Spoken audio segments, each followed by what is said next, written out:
La ville de Kiam se trouve directement sur la frontière libano-israélienne, encerclée par 8 sites militaires israéliens. Depuis le début du conflit, ses habitants ont été déplacés vers des zones plus sûres, mais ils reviennent aujourd'hui pour vérifier leurs biens et participer aux funérailles d'un membre du mouvement Amal. Les résidents déplacés espèrent que les négociations visant à mettre fin à la guerre à Gaza aboutiront, que le calme reviendra sur les lignes de front dans le sud du Liban et qu'ils pourront retourner chez eux. Mais les cycles de négociations infructueux ont plongé les habitants du sud dans la déception.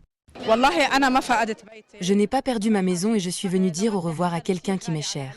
Je suis triste que nous ne puissions pas venir dans nos villages comme le reste des Libanais. Nous avions placé nos espoirs dans les négociations, mais malheureusement, à chaque cycle de négociation, notre déception s'accroît.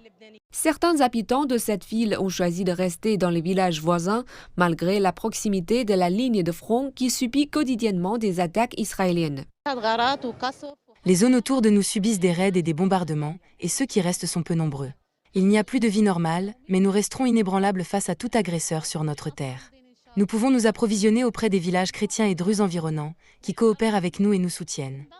Nous n'avons pas pu circuler librement dans le village d'Al-Kiam pour des raisons de sécurité, car certains des villages environnants ont subi des raids israéliens pendant notre séjour. La coutume veut que tout le monde quitte la ville à la fin de la cérémonie funéraire, mais depuis les points de vue qui le surplombent, Kiam semble peu endommagé comparé à d'autres villages comme Aïta al-Shab et Blida.